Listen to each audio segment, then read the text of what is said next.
Je vous salue, vous qui aimez Dieu de tout votre cœur et qui avez confiance en Jésus-Christ. Alors, nous poursuivons la série que nous intitulons « Jésus est ». Aujourd'hui, nous voudrons parler de Jésus et de Saint Paul. Saint Paul apôtre. Alors, vous savez que Saint Paul apôtre, au départ, faisait partie de ceux qui ont combattu l'église de Jésus-Christ, qui ont combattu le corps du Christ, qui ont combattu les disciples du Seigneur Jésus-Christ. Alors, qui est Saint Paul?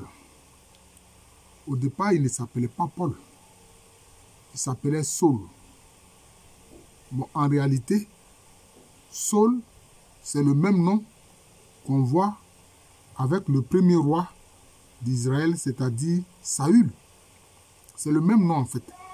Mais dans l'église, pour distinguer Saül, le roi Saül de celui qui deviendra l'apôtre Paul, donc pour le roi Saül, on dit Saül, et puis pour celui qui deviendra l'apôtre Paul, on dit Saul. Mais c'est le même nom en fait. Et d'ailleurs, les deux sont de la même tribu. Le roi Saül et Saul sont de la même tribu. Ils sont de la tribu de Benjamin. Ils sont de la tribu de Benjamin. Voilà. De la tribu de Benjamin, qui est le dernier fils de Jacob avec Rachel. Voilà. Parce que les deux fils de Rachel sont Joseph et puis Benjamin. Voilà. C'est Benjamin qui a donné la tribu de Benjamin, à laquelle appartient le futur apôtre Paul. Et c'était quelqu'un qui connaissait parfaitement la religion juive. Il avait une grande connaissance de la religion juive, notamment de la Torah, c'est-à-dire les 5 livres qui sont attribués à Moïse, à Moshe, c'est-à-dire la Genèse, l'Exode, Lévitique, Nombre et puis Deutéronome. Et justement, on enseigne aux jeunes juifs à connaître ces 5 livres-là, la Torah, mais aussi à connaître le commentaire que les rabbins en font, le commentaire que les spécialistes en font à travers le Talmud. En tout cas, Saul, le futur apôtre Paul, a été très bien formé dans la religion juive. Et il a eu comme maître l'un des grands maîtres, qui avait une grande connaissance de la Torah, du Talmud, mais aussi de la Kabbale. La Kabbale qui veut dire tradition, c'est un enseignement qui est oral. Voilà. On l'appelle Gamaliel. Il a eu pour maître Gamaliel, qui l'a formé à la connaissance de la Torah, du Talmud et de la Kabbale. Vous comprenez? La Kabbale, c'est-à-dire cette connaissance orale-là sur, je peux dire, certains arcanes de Dieu. C'est cela. À ne pas confondre avec la fausse Kabbale que les Occidentaux ensuite ont mis en place et puis ont dénigré. Ouais, aujourd'hui, on dit que quand quelqu'un, on a monté un complot contre lui, on dit on a monté une Kabbale contre lui. Bon, tout ça, c'est ça le problème souvent des Caucasiens. Ils ne cherchent pas à connaître la culture des autres. D'où leur haine morbide d'ailleurs contre les Juifs. Bon, voilà, donc c'est ça. Et donc, il a eu pour maître Gamaliel. Il était très bien formé. Mais, quand les disciples de Jésus-Christ, après la résurrection du Seigneur Jésus-Christ, quand ces disciples ont reçu le Saint-Esprit, qu'ils ont commencé à évangéliser, ça n'a pas plu aux Juifs. D'ailleurs, vous voyez dans le livre des Actes des Apôtres, on a vu le Sanhédrin, c'est-à-dire un peu, je peux dire, le petit gouvernement qui dirige la communauté juive. Ils ont appelé Pierre et Jean pour leur dire, nous ne voulons plus que vous donniez l'enseignement sur Jésus. Il faut que vous arrêtez cet enseignement-là. Et donc, Saul avait reçu des lettres pour persécuter justement les disciples de Jésus. Et le Sanhédrin même lui a donné une lettre pour aller à Damas, qui est une ville qui est en Syrie actuelle, pour aller persécuter les communautés juives qui y étaient. Parce que les communautés juives étaient étaient dans différentes localités. Et d'ailleurs, Paul, pour ne pas dire Saul, on appelle Saul de Tarse. Parce que c'est dans cette ville-là qui est un peu sa ville natale. Tarse qui correspond, qui est géographiquement dans une zone qui fait partie de la Turquie actuelle. Hein, voilà. Et lui, il est juif, très pratiquant, il était juif très pratiquant, mais il était aussi citoyen romain. Il était aussi citoyen romain. Il était citoyen romain parce que à l'époque de l'Empire romain, on pouvait donner de l'argent pour acquérir la citoyenneté romaine. Et c'est ce que ses parents ont fait. Parce que, semble-t-il, ses parents étaient des personnes qui avaient les moyens, son père avait les moyens. Et lui-même, il savait faire des tentes, bâtir, construire des tentes. Vous voyez, hein? Donc, c'était quelqu'un qui pratiquait un métier qui rapportait de l'argent. Vous voyez. Et donc, c'est quand il a reçu les lettres pour aller à Damas, pour aller se saisir des disciples de Jésus-Christ qui y sont pour les persécuter. C'est là qu'il a connu ce qu'on appelle son chemin de Damas, où Jésus-Christ ressuscité lui est apparu dans une grande lumière qui l'a aveuglé. Il a dit, qui es-tu, qui es-tu? Et il dit, Seigneur, qui es-tu, qui es-tu? Il dit, c'est moi, Jésus, que tu persécutes. Qu'est-ce que nous devons comprendre par là? Nous qui sommes disciples de Jésus, nous qui sommes chrétiens. Si quelqu'un vous persécute là, il pense que c'est vous qui persécute, mais en arrière-plan, c'est le Seigneur Jésus-Christ même qui le persécute. C'est ce qu'il faut comprendre. Et il aura affaire au Seigneur Jésus-Christ. C'est pour ça que Jésus-Christ a dit, pourquoi me persécuter? Saul, pourquoi tu me persécutes? Vous voyez? Donc c'est cela. Et puis, bon, il lui a donné l'ordre, rentre dans la ville, etc., etc.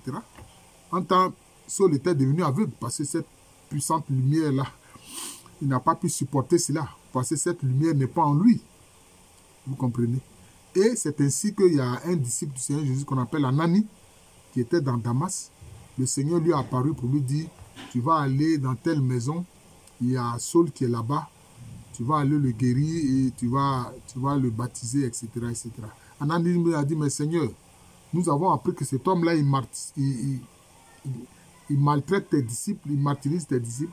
Le Seigneur Jésus-Christ a dit à Anani, il faut laisser ça. Hein, j'ai choisi cet homme-là pour qu'il souffre pour moi, pour répandre mon évangile. Et c'est ce qui s'est passé. Anani est allé trouver Saul. Saul même avait vu ça en vision. Et puis il a imposé les mains au nom du Seigneur Jésus-Christ. Il a guéri Saul. Saul a retrouvé la vue. En temps, ça faisait 3 jours que Saul n'avait pas mangé. Et puis, il a baptisé Saul et puis il lui a imposé les mains pour qu'il reçoive le Saint-Esprit. Vous voyez. Et donc, c'est comme ça. Et c'est ainsi qu'il va prendre alors le nom de Paul. Hein, l'apôtre Paul. Voilà. Et c'est ainsi qu'il va être connu dans la chrétienté comme l'apôtre des nations. Hein, notamment des nations qui ne sont pas des nations juives, mais qui sont des nations entre guillemets païennes. Voilà. Et d'ailleurs, même son premier protecteur, c'était Bernabé. On ne pas dire Barnabé. C'est celui-là qui s'est porté garant de Paul pour que les communautés chrétiennes l'acceptent.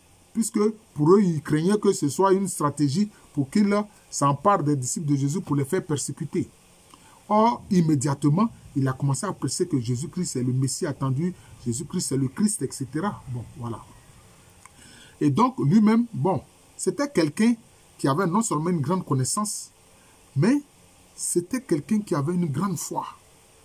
Voilà. Il avait une grande foi. Et il a reçu tellement de mystères de la part du Seigneur Jésus-Christ qu'il dit que le Seigneur Jésus-Christ a laissé faire un démon qui en permanence le gifle. Voilà, le gifle pour qu'il demeure humble parce qu'il a reçu beaucoup de révélations. Et quand vous prenez le Nouveau Testament, bon, on voit les lettres de Paul. Les lettres de Paul sont nombreuses. Lettres aux Galates, lettres aux Corinthiens, lettres aux Thessaloniciens, etc. Lettres aux Romains, etc. Vous voyez. Et il a beaucoup sillonné le pourtour de la Méditerranée en ce moment-là qui était dirigé par l'Empire romain. Et il est passé justement toutes ces lettres-là. Ce sont les églises qu'il a créées. Il a créé les lettres en Thessalonique, à Corinthe, d'où les lettres aux Thessaloniciens, lettres aux Corinthiens, lettres aux Galates. Il est passé dans toutes ces localités-là. Lettres aux Romains, etc. Donc, en fait, c'est quelqu'un qui a eu une grande connaissance de Jésus-Christ. Et c'est pour ça que lui, il a dit quoi? Au final, ce n'est plus moi qui vis, c'est Christ qui vit en moi. C'est lui qui a dit ça. Ce n'est plus moi qui vis, c'est Christ qui vit en moi. Il dit, mais ne me fatiguez pas. Je porte dans ma chair les marques du Seigneur Jésus-Christ. C'est-à-dire faisant allusion aux stigmates. C'est l'un des premiers qui parle des stigmates. Vous voyez?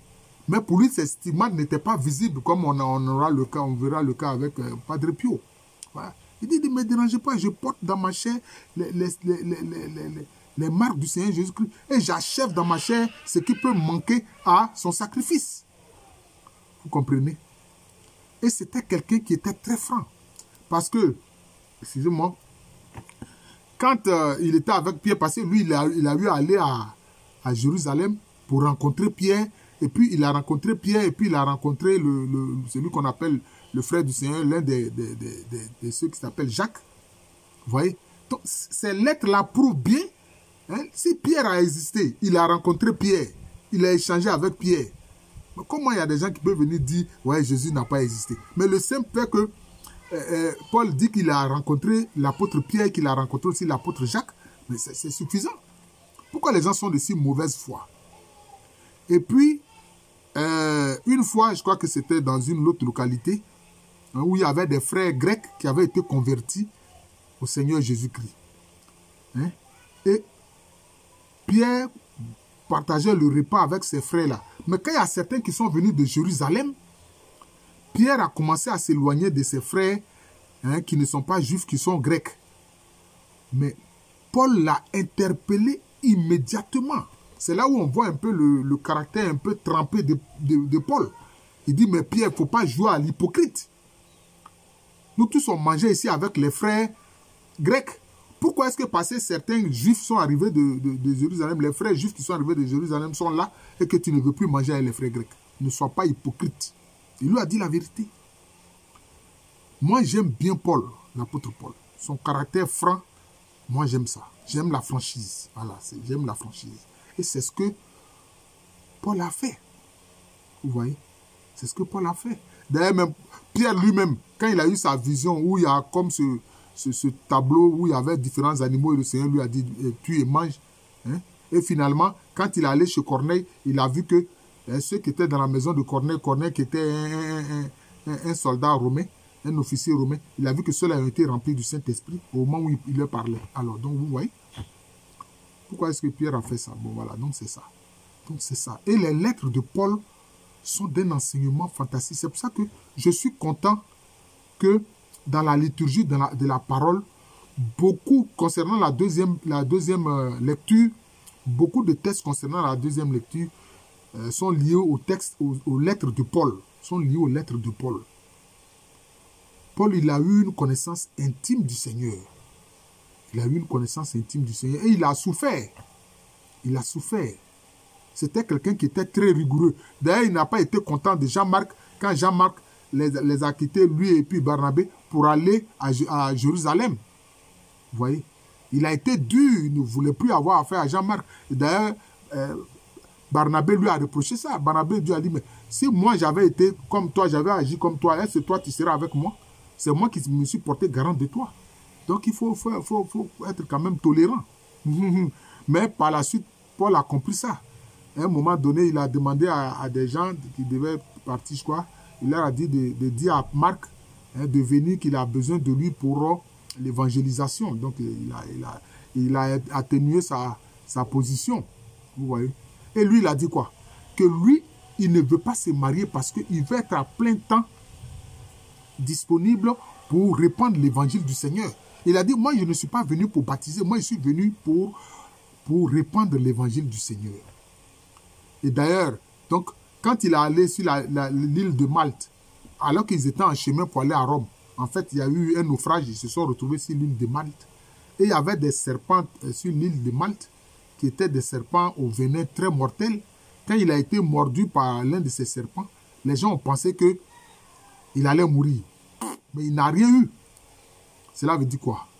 Ça veut dire que son corps était rempli du Saint-Esprit. Voilà, son corps-là est devenu temple du Saint-Esprit. Voilà. Ce n'était vraiment plus lui qui vivait, mais c'est Christ qui vivait en lui. Et quand les gens ont vu que la morsure de ces serpents-là, n'a eu aucun effet sur lui, les gens, les habitants de Malte étaient surpris. Et finalement, il s'est retrouvé à Rome, où finalement, il va être martyr. Et comme il était citoyen romain, lui, on ne l'a pas crucifié, mais on l'a décapité. Voilà.